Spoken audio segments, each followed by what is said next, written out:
Hello and welcome, dear Glorians of Standard 10th, to the science class. Let's learn more about the various microbial enzymes in Chapter 7, Introduction to Microbiology. Wouldn't it be cool if you had a superpower that caused you to work super fast? You can finish your homework and clean up your room in less than a minute. But sadly, there are no such superpowers. But there are special super proteins which are present inside your body that make things happen very fast. They are called as enzymes. And their job is to speed up chemical reactions happening in your body. So enzymes are macromolecular biological catalyst. A catalyst is a substance that speeds up the reaction. Enzymes accelerate or catalyze chemical reactions. The molecules at the beginning of the process are called substrates, and the enzyme converts these into different molecules called products. Hey, Professor. Just the other day, I saw this small man swallow an entire steak bigger than the size of his head. And it got me to thinking, how could he possibly digest all that in just a few hours? Well, the steak is first chewed in the mouth into bits and pieces that fall into the stomach. You might already know that the stomach contains a powerful acid that can dissolve even metals. But what you did not know is that this acid is not what ultimately breaks down the steak. No, it's very tiny and special molecules called enzymes that do the job. Strangely, these enzymes find the stomach acid a cozy place to work in. Whoa!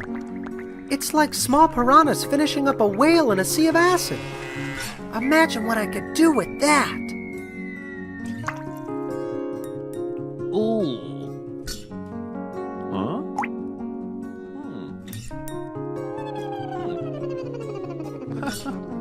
Well, it doesn't work that way. What do you mean it doesn't work that way? I knew you were going to say that. To find out, you need to know what exactly enzymes are and how they work. Whenever you're ready, click Next to continue. What are enzymes? They are proteins that speed up chemical reactions. Without them, reactions can still occur, but they would be too slow to support life. There are many different types of enzymes, and they come in all manner of shapes and sizes. For example, what you call the piranha enzyme is actually pepsin. It is only found in the stomach and digests proteins. In your mouth there is amylase, which breaks down starch.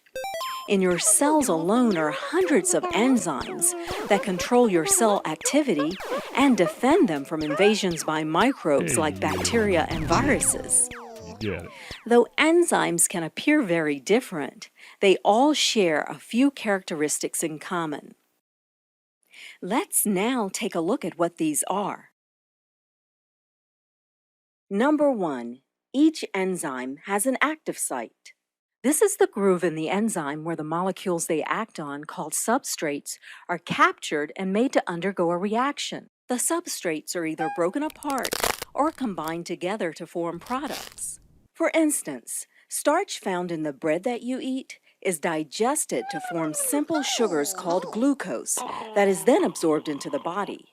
Glucose is used up as energy, but when there's too much of it, special enzymes combine the glucose molecules together to form a giant molecule called glycogen, which is then stored away in the liver and muscles for later use. Number 2, enzymes are very specific.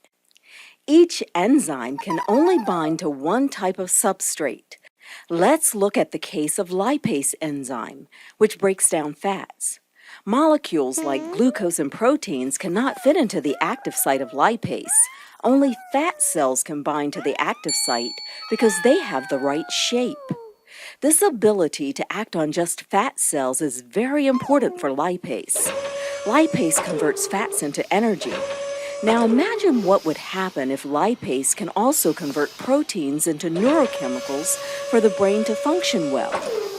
If you no longer need the extra energy from your storage of fats, lipase will be deactivated. But this means that lipase can no longer produce precious neurochemicals for your brain. In other words, when you stop burning fats, you end up damaging your brain. To prevent such freakish scenarios from happening in our body, enzymes must only act on one type of molecule.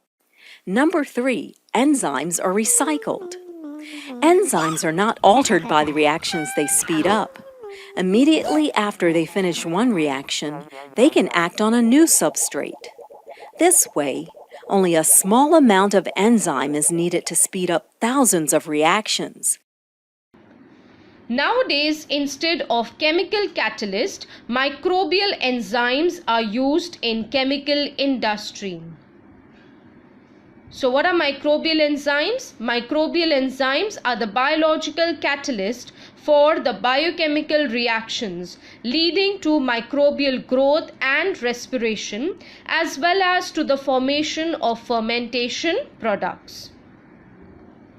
These enzymes are active at low temperature, pH and pressure, due to which energy is saved, and erosion-proof instruments are also not necessary. Enzymes carry out specific processes, hence unnecessary products are not formed, due to which expenses on purification are minimized. Now what does this mean? Enzymes only carry out certain reactions, okay, and the products which are formed are also very specific. So expenses on purification of those products is also minimized. In case of microbial enzymatic reactions, elimination and decomposition of waste material is avoided, and with this enzymes can be reused. So enzymes become eco-friendly, and examples of microbial enzymes are oxidoreductases, hydrolases, isomerases, transferases, lyases, ligases, etc. Process of dirt or muck. Now what is muck? Rubbish or waste matter. Removal occurs at low temperature due to mixing of enzymes with detergents. So detergents also contain microbial enzymes. Glucose fructose syrup can be obtained from corn flour by action of enzymes obtained from bacilli and streptomyces. What are the uses of microbial enzymes? Microbial enzymes are used in various industries like cheese, plant extracts, textile, leather, paper, etc. So microbial enzymes are the preferred source to plants or animals due to several advantages such as easy. We saw how easily they react. Cost effective because they reduce the cost of purification, no need to use corrosion proof tools, and consistent production. Okay. Now there is a table on page 81 of your textbook, so we are going to discuss that table now. Organic acids used in various commercial products and microbes useful for the same. So source, microbe, amino acid and its use. First, sugar and beet molasses, ammonia salt. The microbe used is Brevibacterium corynebacterium. Amino acid L-glutamic acid, and used in the production of monosodium glutamate, which is Ajinomoto, which is commonly used in Chinese food. Next is sugar, molasses, salt. The microbe used is Aspergillus niger. Citric acid is the amino acid produced, and use is in drinks, toffees, chocolate production, etc. Next is glucose and corn steep liquor. The microbe used is Aspergillus niger. The amino acid which is produced is gluconic acid, and it's used for the production of minerals, used as a supplement for calcium and iron. Molasses constiplica. The microbe used is Lactobacillus delbrueckii, which was mentioned when we were doing yogurt production. Lactic acid is the amino acid. This is lactic acid, and uses source of nitrogen, production of vitamins. Okay. Next we move on to is molasses and constiplica. The microbe used is Aspergillus itaconus. The amino acid which is produced is itaconic acid, and it is utilized in paper, textile, plastic industry and gum production. Okay. What is xanthan gum? So there is a gum called as xanthan gum. It's not a chewing gum, that imparts thickness to your favorite ice creams, puddings, chocolates, milkshakes, chocolate drinks, instant soups, etc. Now, how is this gum obtained? Firstly, what is xanthan gum? It's created when sugar is fermented by a type of bacteria called Xanthomonas campestris. When sugar is fermented, it creates a broth or a goo-like substance, a very sticky substance, which is made solid by adding an alcohol. It is then dried and turned into a powder. So you saw what the powder was called? It was called xanthan gum. And the species used is Xanthomonas campestris. This gum is obtained by fermentation of starch and molasses with the help of Xanthomonas species. So starch plus molasses and the addition of Xanthomonas species helps to carry out fermentation, and the end product is xanthan gum. It is variously useful to properties like solubility in hot and cold water and also high density. Now, where all is it used? It is used for production of pigments, that is coloring agents, fertilizers, weedicides, textile pigments, toothpaste, and high quality paper, and many more uses. So let's learn more about xanthan gum with the help of a video. Xanthan gum. Well, that doesn't sound very natural. Sounds actually like a superhero. Or maybe gum. Gum for superheroes? Yeah, gum for super intergalactic superheroes. What is xanthan gum? Have you ever read this strange ingredient on the back of a food label? Despite what it sounds like, it's not a gum for galactic superheroes. So what is xanthan gum?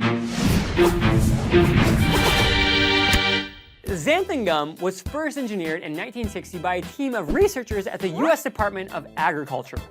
They were attempting to make a new food thickening agent, much like cornstarch. They would take the bacteria Xanthomonas campestris, known for turning broccoli, cauliflower, and cabbage into piles of black goop, and mix it with corn. This bacteria fermented corn mixture is then dried out, crushed up, and made into a flavorless powder. If you've ever seen the black spots on broccoli when they're going bad, that's Xanthomonas campestris. It sounds pretty gross, I know, but this fermented sugar powder is actually in a lot of foods you've most likely already eaten this week. The reason it tends to be in so many foods is because it works as a great thickening agent. So what does a thickening agent do then, you might ask? Well, it does pretty much exactly what it sounds like. It thickens your food product. Have you ever had a salad dressing that was just olive oil and lemon juice? It's entirely liquid and basically goes straight to the bottom of the bowl. If you add a thickening agent, your salad dressing is nice and creamy and stays on top of your greens. Thickeners are also used for things like jelly inside of a jelly donut, keeping the jelly from drying out and sogifying the outer portion of the pastry. And they're also applicable for frozen goods too. A thickener like xanthan gum allows ice cream to stay more creamy and less icy, which gives us that soft, creamy bite every time. Extremely useful when recovering from breakups. Xanthan gum sounds pretty amazing, but is it safe to consume? For the most part, yes, it is. However, since it's made from sugars originating in corn, but also made on equipment that manufactures soy and wheat, avoid it if you have severe allergies to gluten or any of the grains mentioned above. With this, we come to an end of today's class. We'll continue with the chapter Introduction to Microbiology in the upcoming classes. Wishing you a wonderful day ahead. Stay healthy, stay safe. Study well, children. God bless you.